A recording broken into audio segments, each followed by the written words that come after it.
Hi everyone, and welcome to the Lunchtime Hero session, where we'll be talking about fashion's next models, including topics on thrifting, renting, and repairing. Before we go into the next session though, we're going to spend a couple of minutes starting to create some collective intelligence from the audience. So throughout the festival, we're going to be drawing on the hive mind of the audience to help us understand what the design and business community is doing on Design for Planet and what support it needs to do more. So we'll be sharing some polling questions via Slido that we hope people can answer to create some collective intelligence. The first questions are fairly basic ones about who is in the room. The slide will show a code, which you will type into Slido and then answer the question. So the first question is, who is in the room and why are you here? I'll give that a few seconds for people to pop their answers in.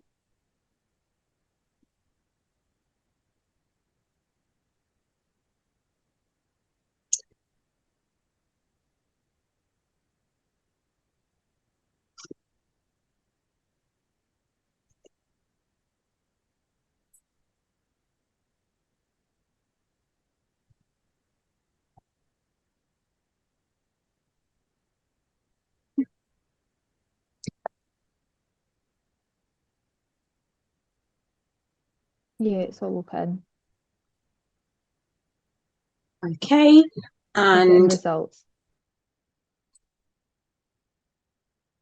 next, the question is, how would you best describe the industry you're joining from today? It's a multiple choice one, so you can pick as many as you want, whichever ones apply.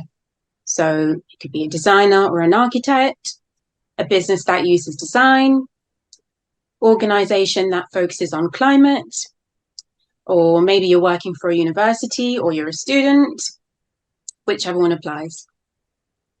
I'll give that a few seconds for the answers to come in.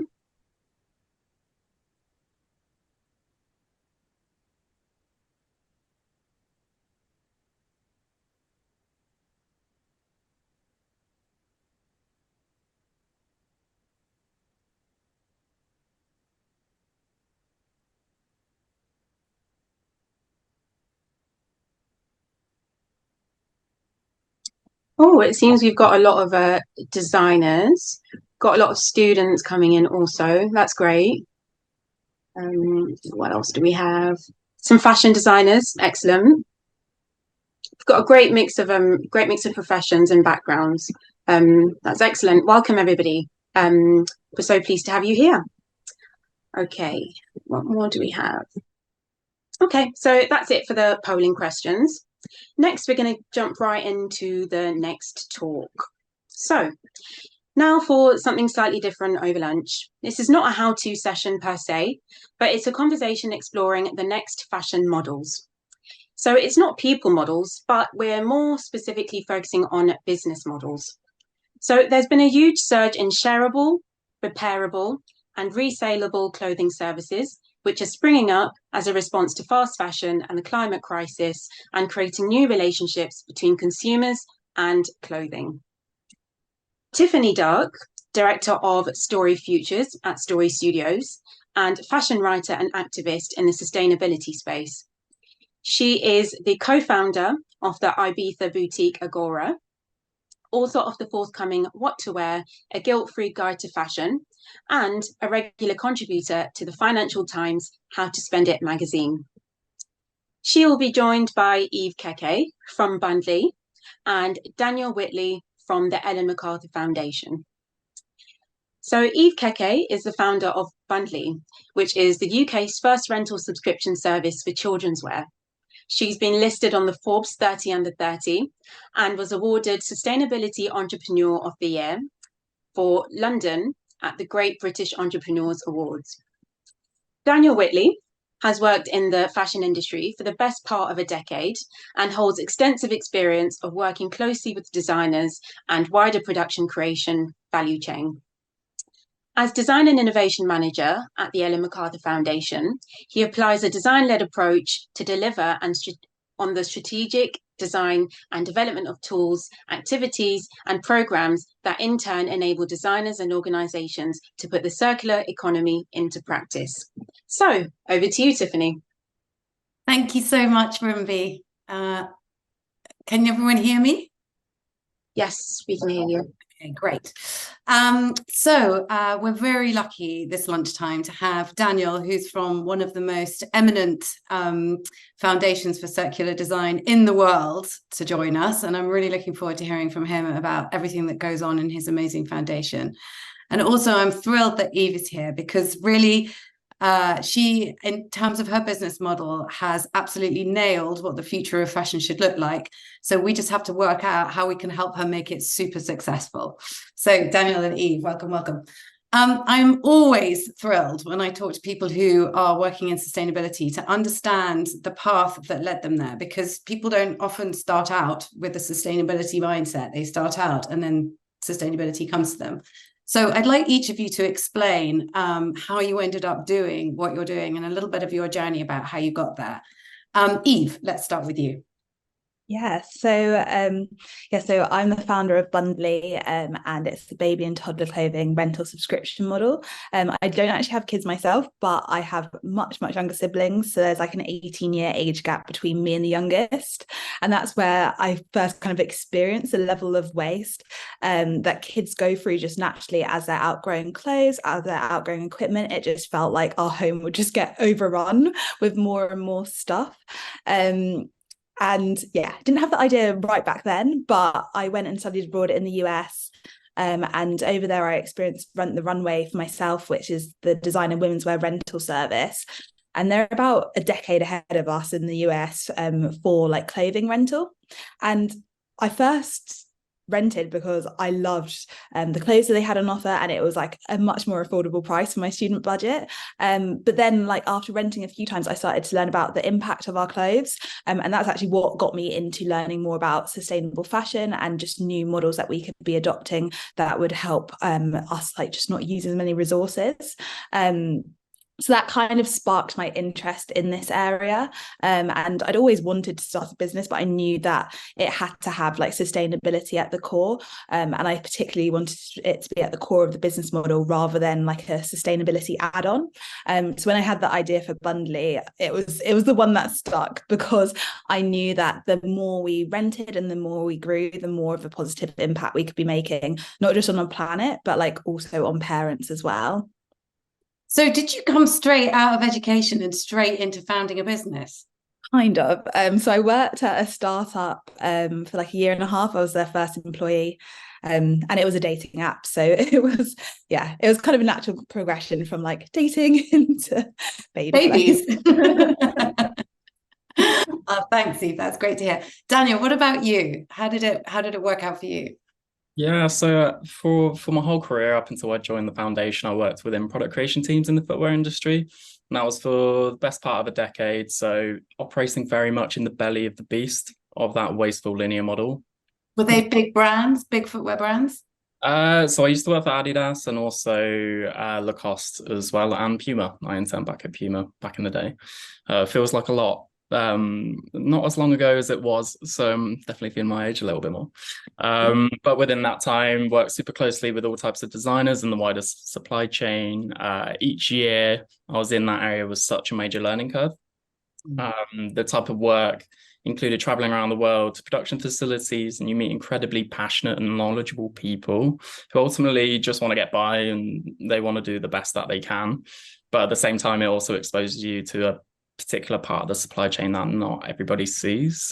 So opened my eyes and gave some insight into how much waste is created globally in the footwear industry, and also how it's created. So all throughout my time in product creation, there was this uncomfortable question in my head of why is this product being created? Am I just making stuff for the sake of stuff?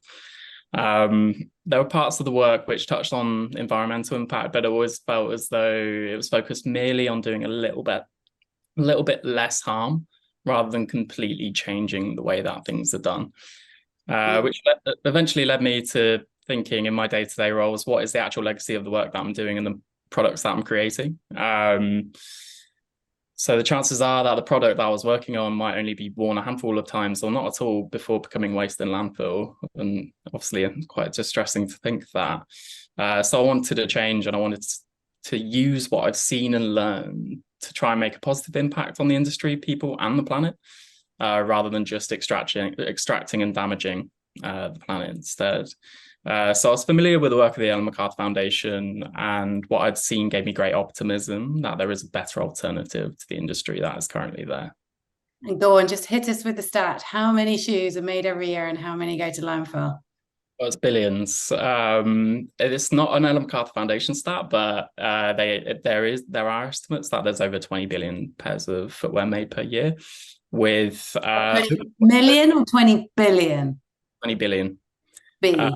With a very close number ending up in landfill or incineration, unfortunately. Yeah, I mean, I must say, when I heard that stat, I was like, that's a big number, isn't it? 20 something billion shoes going to landfill every year.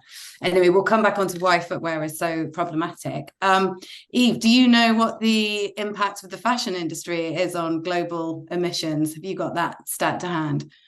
Don't have that sat to hand, but I just know like the level of waste that we're producing is just crazy. I think it's like 300,000 tons of clothing get sent to landfill or incinerated every year in the UK.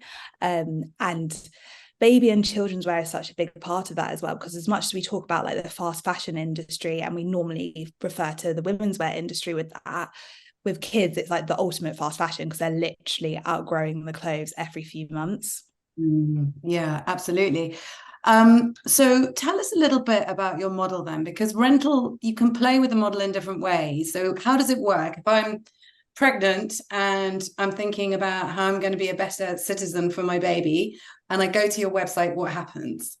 Yeah, so there's a few different models of rental. People might have experienced like women's wear rentals potentially, so that tends to be like one-off and occasion based, whereas our model is a bit different, and we try to create the model specifically for the use case of parents, and what they need is like an everyday wardrobe for their little one that they can swap as they grow. So families subscribe to Bundlee. It's like a monthly subscription that they pay. They get a whole set of clothes, so it's like their little one's wardrobe, and then whenever they've outgrown the clothes, they just swap them for the next size up. So people tend to keep the clothes for around 3 months, and then they return the clothes to us. We professionally clean them, and we also ozone sanitize them as well. So like scientifically, they're cleaner than any you could find in the shops. And then clothes that pass quality control, we're able to share with the next renting family. And anything that doesn't pass quality control, we either donate or recycle or resell it. So it always has like kind of an extra life to it as well, beyond just our rental model. What does that look like price-wise? Because it's so expensive, isn't it, having a baby? Yeah, so expensive. I mean, just like one like sleep suit, say, could cost 30 to 40 pounds from one of the brands that we work with, and we do focus on like premium brands. So by renting through Bundlee, parents are saving about 75% compared to buying new. So huge savings for families, but they're also getting like other benefits alongside just the financial savings. So they know they're doing something like positive for the planet that their kid's going to inherit, but also it's really convenient for them. They're not having to figure out what to do with outgrown clothes or have them pile up in their home and take up so much space. So there's these other benefits as well alongside the affordability. And then, you know, sometimes it can be a lonely place being a mum, can't it, in those first few months? And you have that really interesting connection with new mothers or new fathers. So how does community come into your business model? Yeah, I mean, it's kind of integral just with the fact that people are like sharing the clothes. And we've also tried to create more communities. Like we have a Facebook group as well, so that people can kind of share photos of their little ones in the clothes. And of course, like our Instagram as well. So we try to share the stories of our community, and actually all the photography that you see of like families and babies on our website or on our social media are actual Bundlee customers. So we never use models. And that's always just fun for us as a team as well, to get to meet more and more of our customers. Yeah, completely. And what would you say have been, so that model sounds like a dream. Obviously, setting it up has not been a straight path. What have been the biggest challenges for you about running a rental subscription model? Why aren't you a billionaire right now? How do you know I'm not joking? Ah, true. So yeah, I'd say one of the biggest challenges is just things like tools and platforms have not been built with the rental subscription model in mind. So for example, like Shopify is a great tool for setting up like a traditional e-commerce website, but when you're trying to do rental and subscription, there's so many workarounds that you have to do just to make like a tool like that that's kind of ubiquitous across the internet actually work for what you're trying to do. And kind of at every stage, even like, for example, if we're subscriptions, if we want to add a loyalty program, there's nothing out of the box that actually works with our model. So it's kind of like all these things that you have to tinker with to make work for what you're going to do. And where we particularly had a challenge was in inventory management, because we have inventory going in and out, and some that comes back won't be reusable again, or it takes a couple of days to wash and clean and get ready for rental again.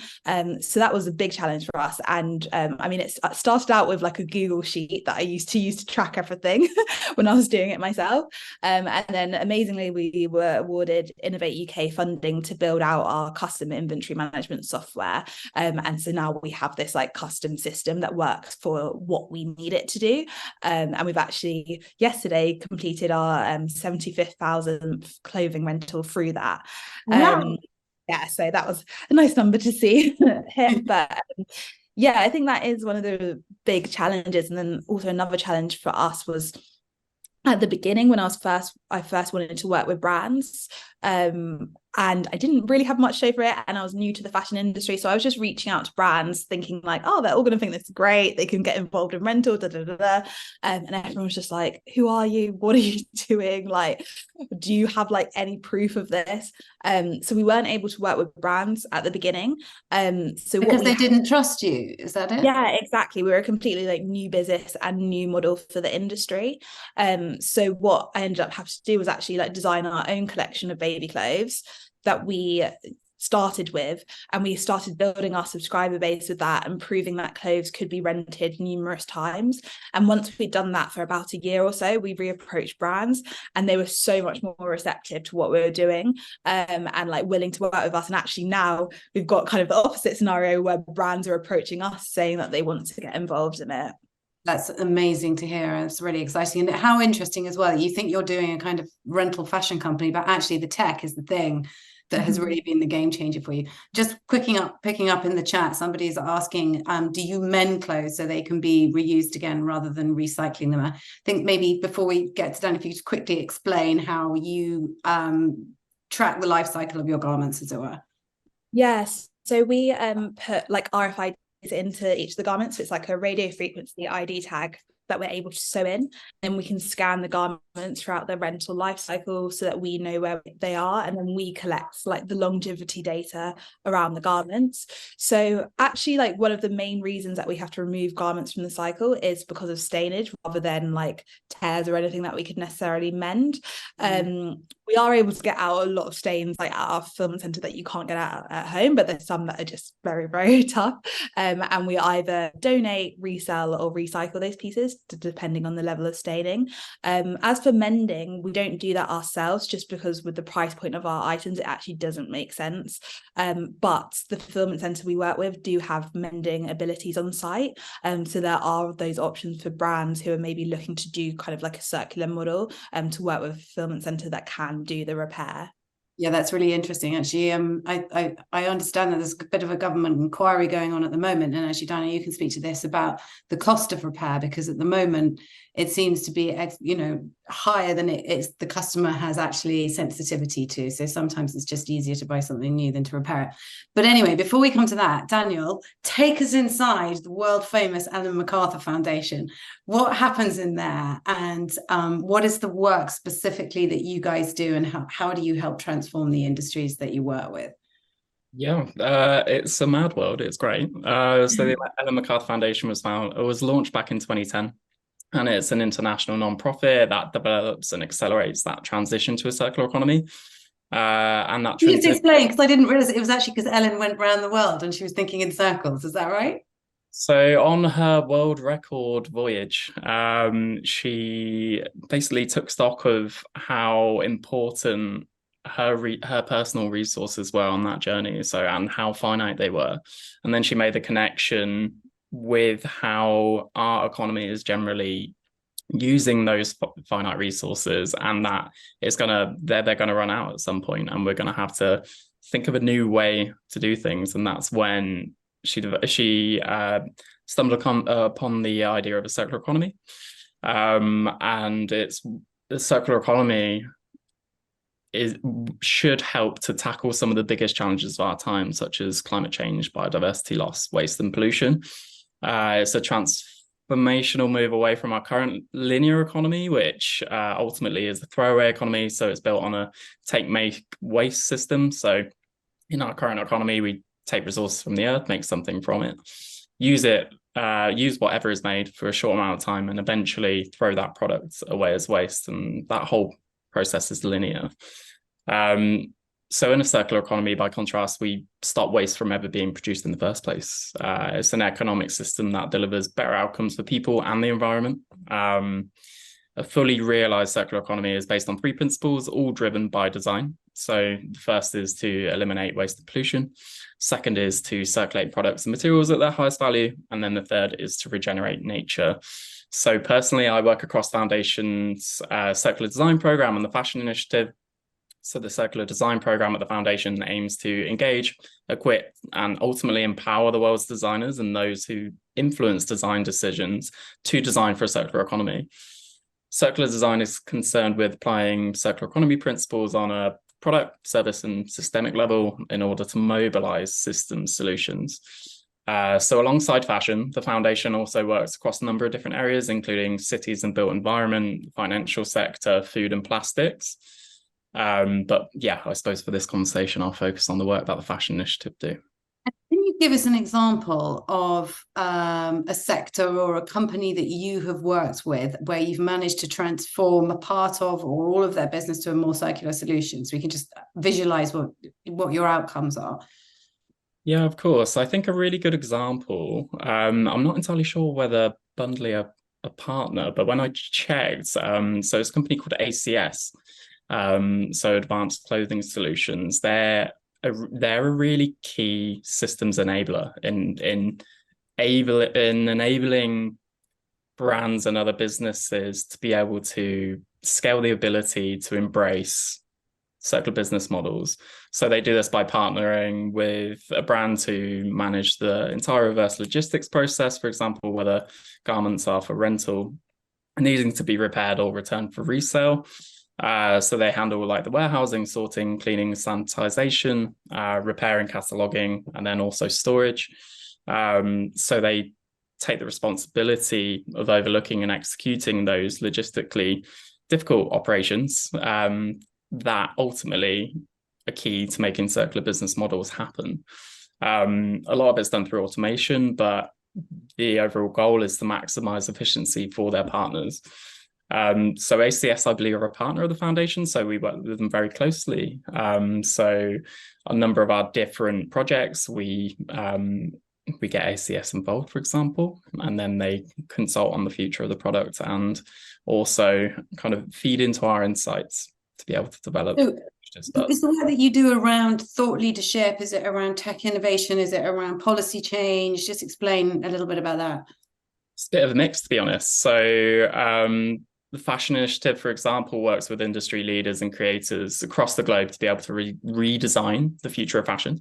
So we drive collaborative innovation, I would say, on exciting and groundbreaking projects such as a jeans redesign, or actually the Circular Design for Fashion book, which I have with me today, in case you might be familiar with it.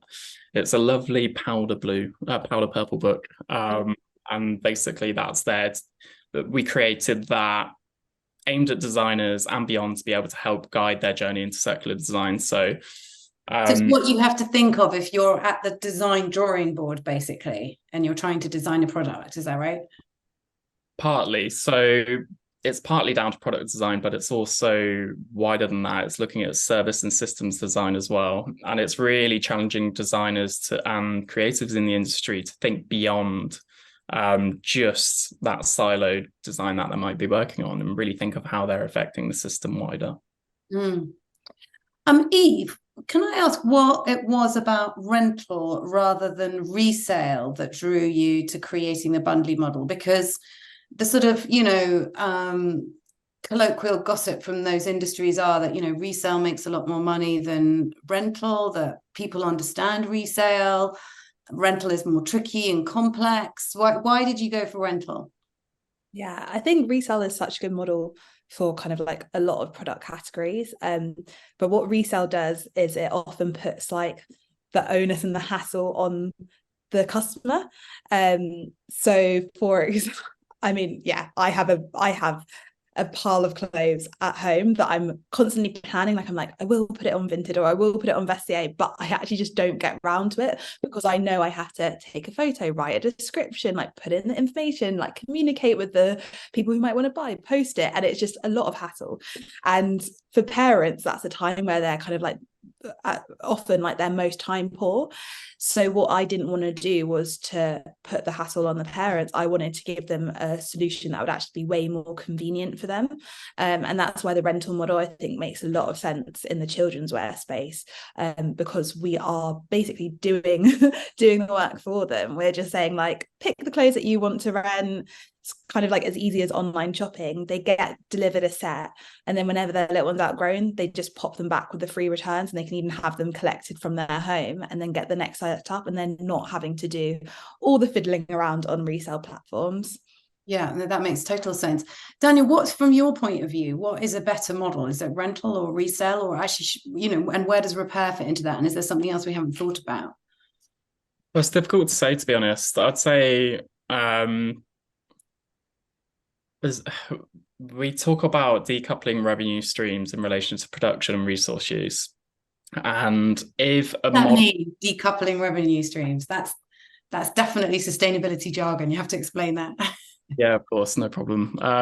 So to decouple away from production and resource use is key in order to realize those true benefits for circular business models. So not only could these circular business models help a brand to diversify the way that they could do business by making more revenue from fewer new products, but they're achieving a high number of uses with fewer products actually displaces that need for new raw material production, and therefore also offers opportunities to reduce negative environmental impacts as well, which is night and day in comparison to just making more and more through the linear system.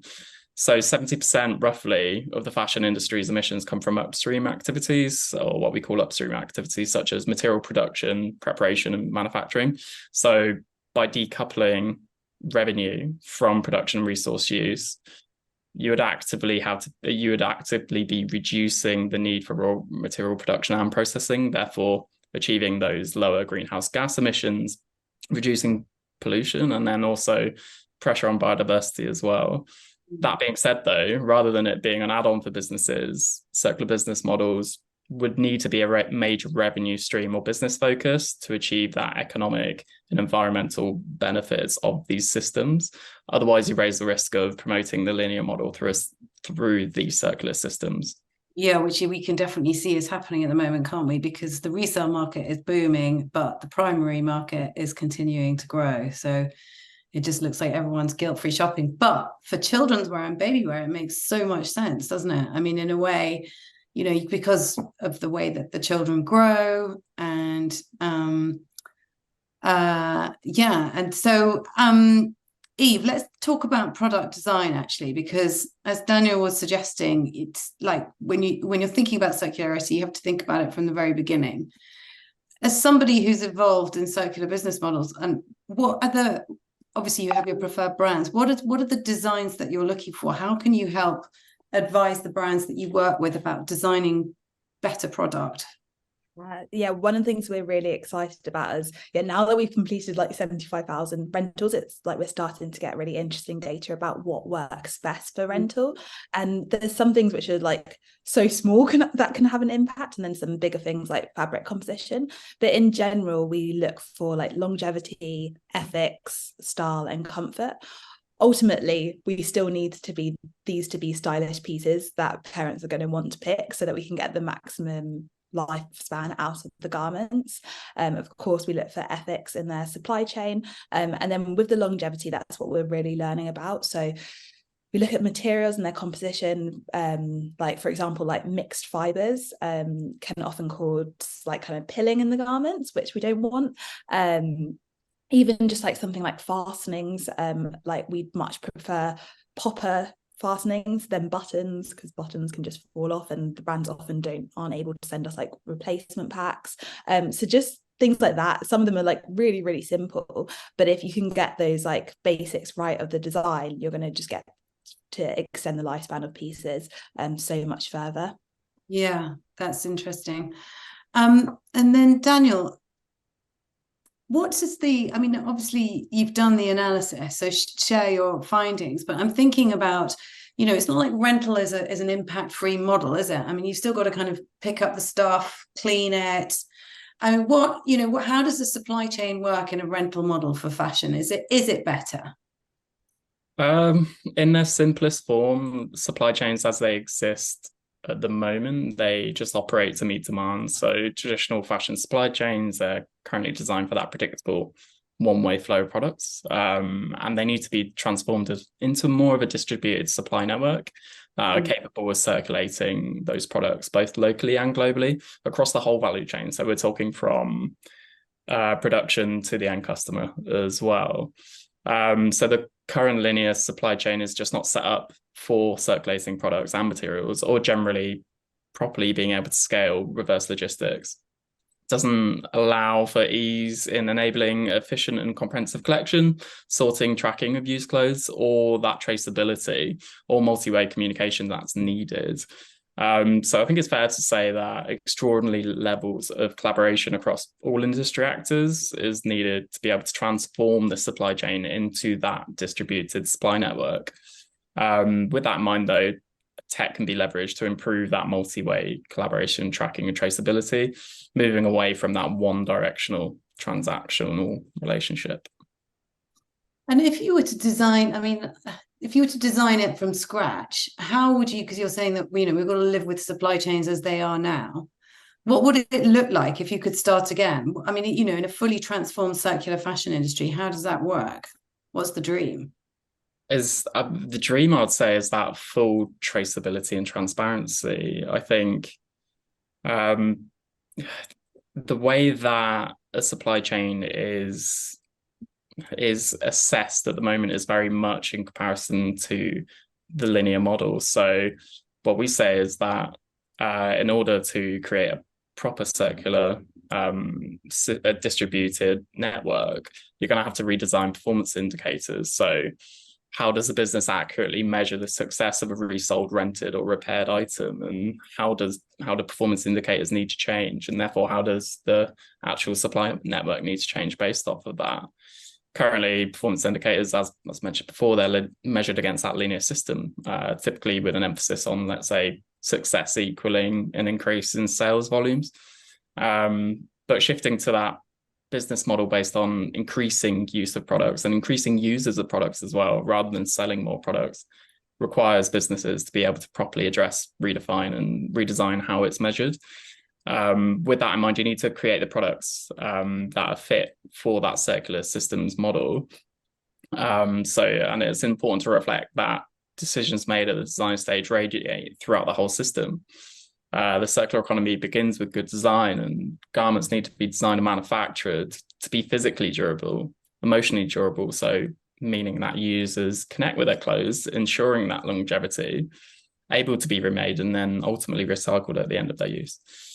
So when we're talking about increasing physical and emotional durability, how can a garment be designed that will support use for second or third or 30th user rather than just the initial one?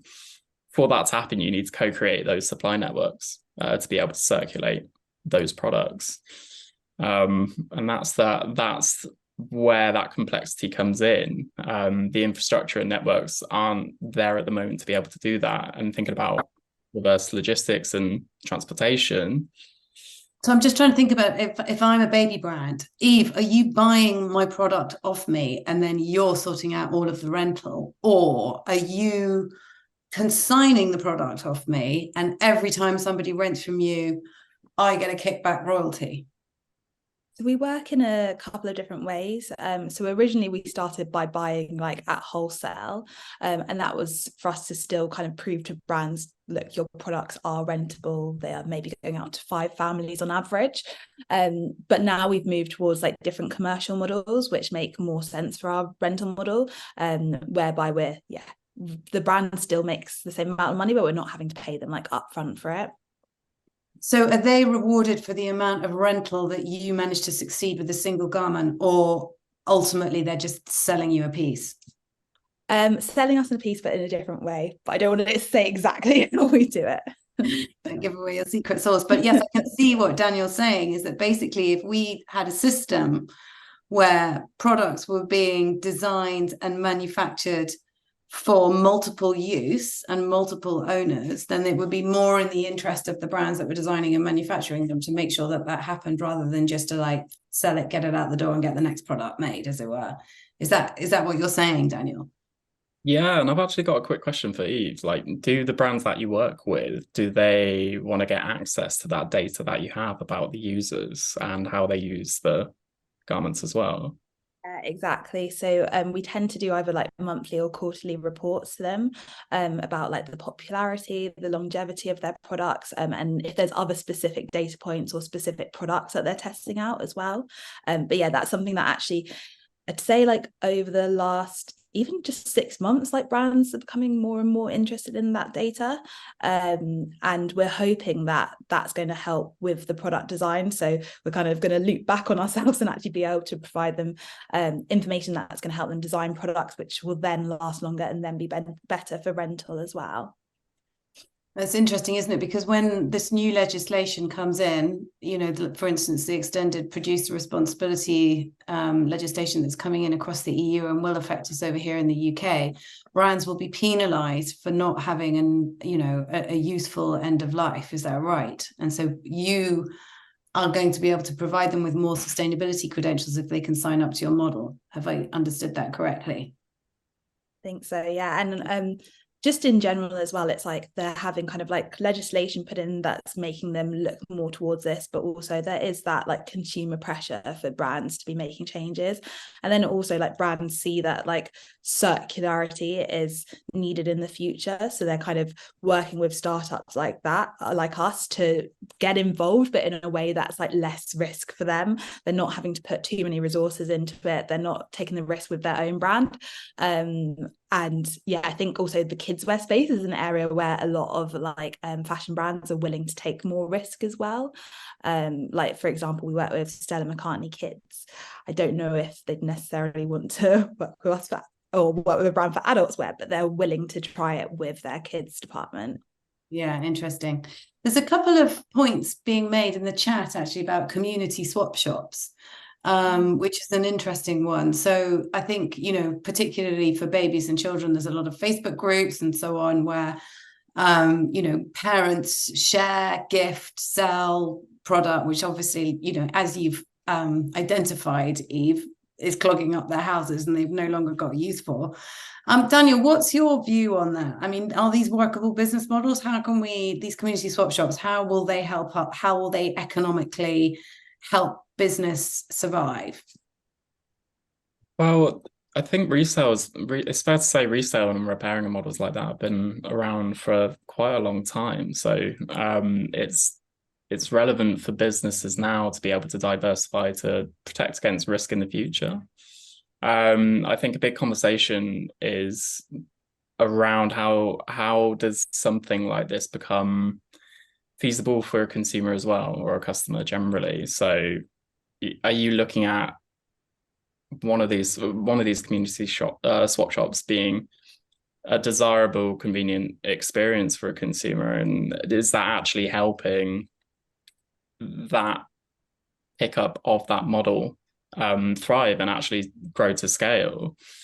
From this, I mean, with those community pickups, I mean, a big point of it, I think, I mean, personally, I really enjoy thrift shopping personally, because major point for me is that you get access to kind of rare or more unique clothing. So that enables the ability to self-express, and it enables that individuality that you have, which allows for that empowerment for me as a customer to be able to go back to that model again. And I think that's a key thing, is like, how do you entice a customer to go back again and again and again? Eve, I mean, you obviously, your big barrier to success is getting everybody to rent rather than buy. So, what have you learned about what your customers want, and what are the sort of the fears and the challenges that stop them from renting that you've had to kind of overcome? Yeah, you really need that like social proof, and you need those early adopters in the friendship group, because parents know a lot of parents. If there's someone from your NCT class or something who's tried Bundlee and they can tell you about their experience, that's going to mean you're way more likely to try it yourself. And it's not this kind of like scary new thing. It's like you can have someone to ask questions and see if it's working for them. I'd say like one of the main barriers is just that it is just a new model, and you're having to teach them about like the different aspects of it. And even though it actually is very simple in practice, it's not something that people are used to. And I think also a challenge is that with every rental model, not just for kids wear, but just like fashion rental in general, they all operate in slightly different ways. So if you've used one, you don't necessarily know how to use the other one, and you're having to like relearn and re-navigate. And I think that is a bit of a challenge for our industry, probably the same as resale as well. And then, of course, like people have questions around like the cleanliness of the clothes, like the quality of the clothes. We have done a lot, and we work with ACS, who are epic. They're like amazing, and take very good care of our clothes. And that's why we use the ozone sanitization, because that's like an environmentally friendly way to get rid of the germs and like disinfect clothes to European standards. What else do people ask about? I think it is mainly that thing of like, if a parent that they know has done it, they're just going to be so much more likely to try it. So we just need to kind of get to that critical mass where everyone knows a parent who's tried Bundlee. So lots of questions coming through in the chat, so I'm just going to ask a few of those now. So I think this is one for you, Daniel. Do you have any insights about which other markets are more open for rental models? Any samples of large legacy brands implementing renting business models in other parts of Europe? That's a good question. I think there's a lot of examples of brands picking up resale. Airbnb. Yeah, I mean, brands picking up resale it seems to be more widespread that brands are picking up resale rather than, let's say, rental. If I think of a really successful example at the moment, Chloe with their virtual vertical project. They partnered with, I believe, Vestiaire Collective and then also Eon to create that platform to be able to get that full digital ID transparency for the consumer. So when you see when a brand sees something like that, they're more encouraged to probably pick up something like resale, because resale is the largest market in terms of one of these business models. So I'd say it's more probably focused around resale rather than rental at the moment. There are a number of other brands that are picking up rental, but yeah, I'll definitely say that. I noticed that Burberry were on My Wardrobe HQ, which is a rental platform. I mean, what you tend to see, and this doesn't count for the children's wear market, which I think is a much cleaner model, Eve, but what you tend to see on some of these big mainline rental platforms is brands who've overproduced, and it's the stock that has gone unsold, and they need to get rid of it. So they just basically dump it onto these rental platforms who are really hungry for new product. But then essentially what you've got is a rental platform full of a load of stock that didn't sell. No, that's not the case for Burberry, because we'd all love a Burberry trench to rent. But I mean, that seems to me to be one of the issues at the moment. How do we get around that? Daniel. Oh, sorry. The question there kind of cut out. Sorry about that. Oh no, I'm so sorry. Well, it's basically how for instance, one of the questions in the chat is how can brands monetize these circular models? At the moment, it looks to me like, and this isn't the case for the children's wear market as far as I can see it, but for mainline women's wear and menswear, the rental platforms are providing a great outlet basically for brands to dump their unsold product. So brands that are overproducing, and let's face it, most of them are, and they've got to get rid of their stock, and they think, great, I can look like a sustainability hero if I give it all to My Wardrobe HQ. But then what happens to poor old My Wardrobe HQ is it's just full of a load of stock that they didn't sell in the first place. So how do we stop that happening? So I think to touch back on the point of governments and policymakers earlier, they need to create a level playing field in which those circular systems can become the norm, and then address that level of textile or clothing waste globally. So whether they can, I mean, a really positive move for policymakers would be to create clear rules on the ownership of secondhand textiles, and then or look at further extending a well-designed EPR scheme to be able to support those circular business models. So then those companies that are creating that clothing are held accountable for what happens after they sell it, and after that clothing has its first life. How does it have its second and third life after that? Eric, I think that answers your question in the chat about if data was collected to show the amount of usage and number of wearers, how does this translate into value for companies? So Daniel, you're saying if there was legislation there that would basically penalise companies for single use. I'd say rather than penalise, it would more encourage them to design for multi-use, and encourage them to explore away from that linear model and make it an actual major revenue stream. One of those circular business models, a major revenue stream. Yeah. A couple of questions for you, Eve. I think you've sort of answered this, but how do you make products that are specifically rent-proof? So more robust materials, stitching, press buttons, etc. Could you design, I mean, you could be a really good piece of data, couldn't it? You would be able to advise design teams on how to make something for 40 uses as opposed to 20 uses. Exactly. And that's kind of like what we're working towards, is to be able to create kind of like design guidelines for the brands we work with, but also that we could like potentially sell to other brands as well. Because I think most companies just in general, like once you sell a product, you do wear tests before, but you don't get any like real life wear tests. So that's what we can kind of like uniquely provide, is like, but what actually happens in real life? Yeah, exactly. And then explain a little bit about, because you said that once you've got a stained garment or something that's not fit for re-rental, tell us about your end of life. So how are you recycling and donating? Because as Vicky says, the UK market is behind in recycling industry, especially for mixed fiber textiles. And she's finding that existing routes are already saturated.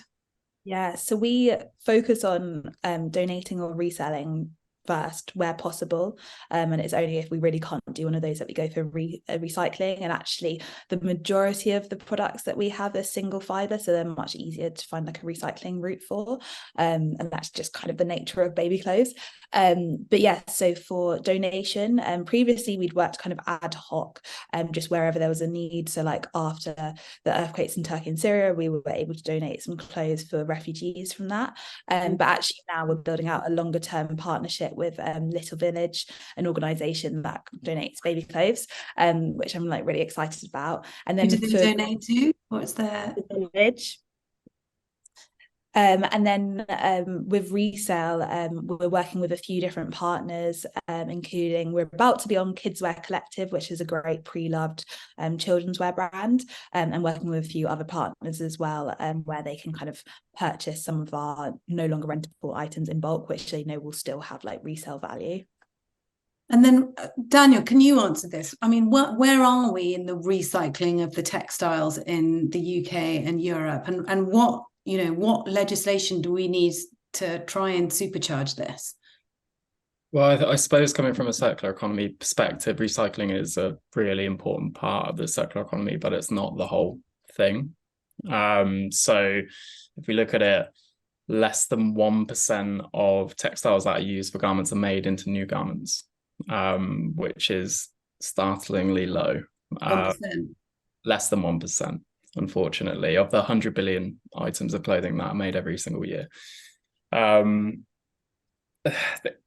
state of play country by country is very different, but I think that that level of, firstly, EPR and other legislation to be able to enable brands to explore the idea of firstly reusing, and then looking into actually how can those materials be used to remake something rather before recycling it.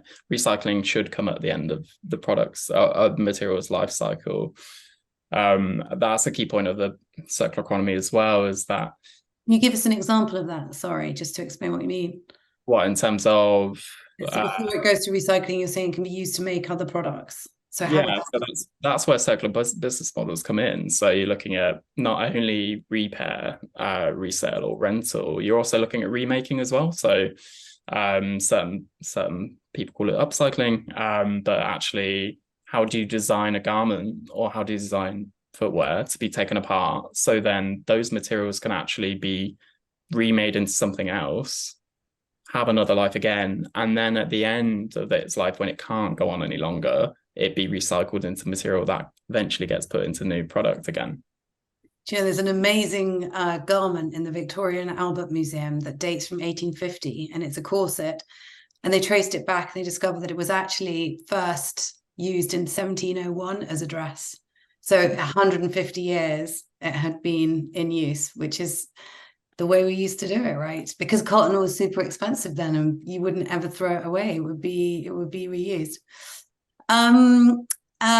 So let's just go back to the chat. Okay, Eve, question for you. How do you see business being inclusive of emerging culture markets who might have a different worldview on rentals?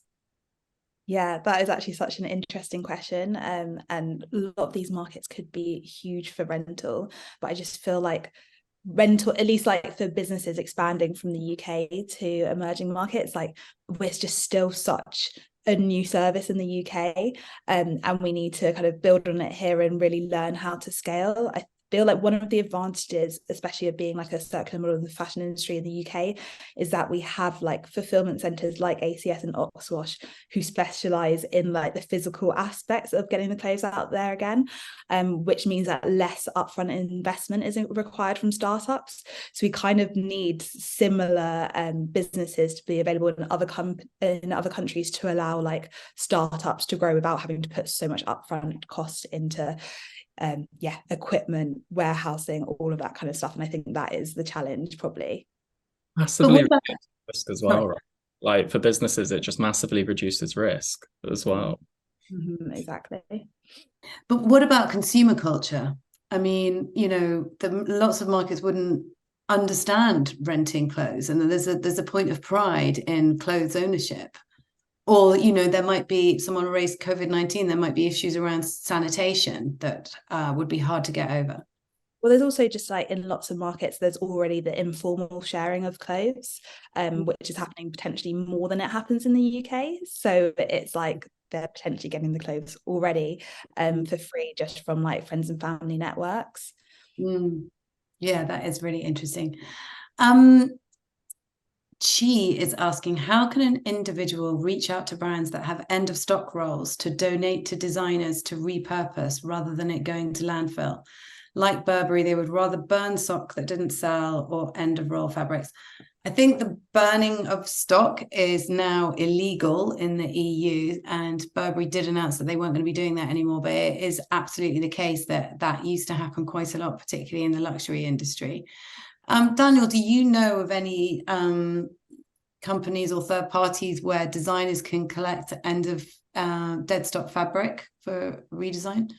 Not off the top of my head. I think that's where that kind of cross-industry collaboration is coming, like really like emergent levels of collaboration to be able to really address how much dead stock material is left over after the production and make that available for the rest of the industry. I think, I mean, my partner, for example, so she upcycles a lot of clothing and gets dead stock material from a number of different sources, including companies.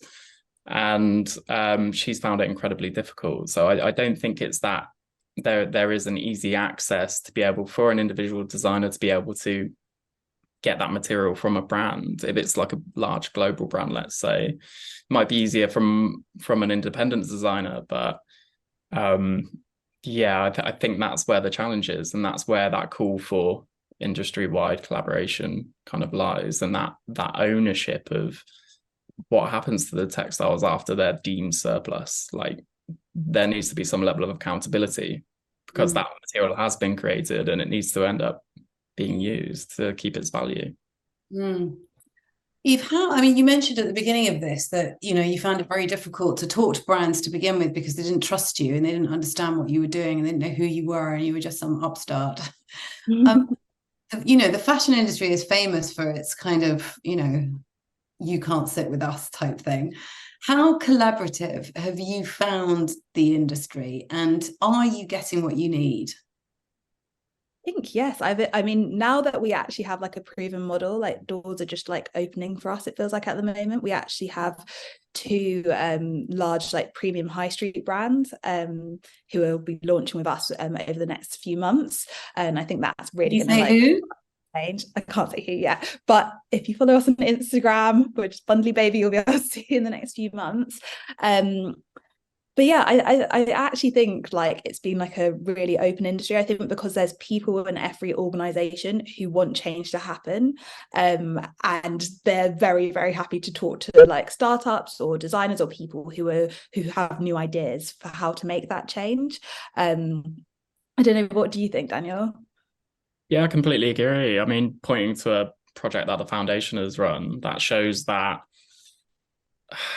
openness to kind of hold those conversations is jeans redesign. So at the beginning of the jeans redesign, which was back in 2019, the foundation gathered 80 different industry experts from across academia, industry generally, and NGOs to collaboratively design and agree on certain parameters to be able to create circular redesigned jeans. Apparently they were locked away in a room to come up with these, but I don't buy that. But it started off with, in 2019, with 16 participants, but by 2023 it's grown to 100 participants. So that clearly shows that desire from a brand perspective, from a textile mill perspective, or a fabric producer's perspective, to actually work together across the industry. The key point about the jeans redesign project were that participants had to sign up to publicly update their progress and show methods of how they actually reached those guidelines that were set out. And that complete transparency point was actually absolutely crucial part of the project in order to share those learnings and properly collaborate. So to see those competitors working together in a systemic way is something that we haven't really seen before. That's really interesting. Actually, a couple of people in the chat are shouting out for Phoebe English, who has worked on the dead stock angle. She's a young British designer.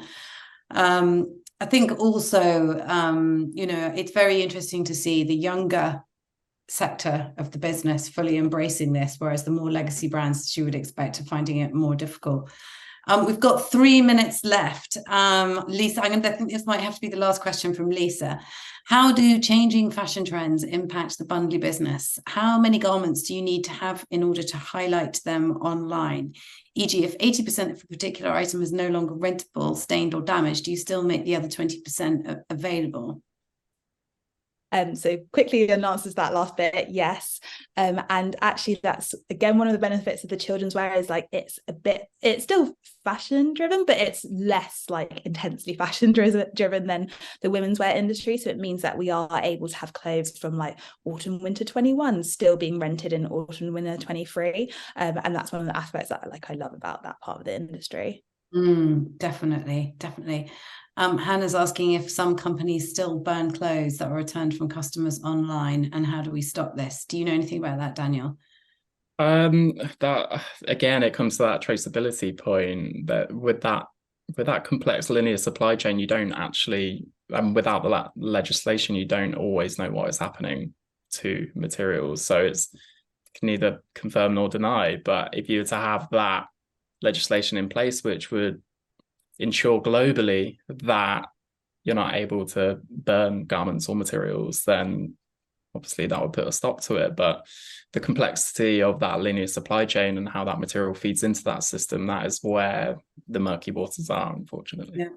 And Hannah, who asked that question, if you check out the Changing Markets Foundation, they're a brilliant group. They're a pressure NGO on the business, and they tracked 10 garments that they donated to H&M's recycle bin.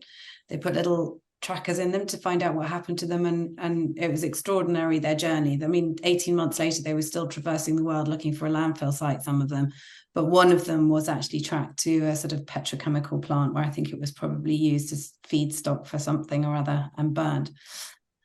So, well, I think you have covered so much, Daniel and Eve, in that conversation, and I've learned so much from you about fashion's next future models. So thank you so much for sharing. I'm going to finish by asking you both, what was the last item of clothing you rented? Eve? So it was my friend's wedding, just a really nice, it's like a bronze floor length dress that I rented from her. Amazing. And how much was it, can I ask? Ooh, I feel like the rental was like £40, but I think I had to do like an 8-day rental, so pretty decent. And I think the dress itself would have been like £200 to buy, so I was happy with that because I wouldn't have an opportunity to wear that again. And Daniel, what about you? Also a wedding. So it was my best friend Felix's wedding. And it was a suit from an independent store. It's a few months back now.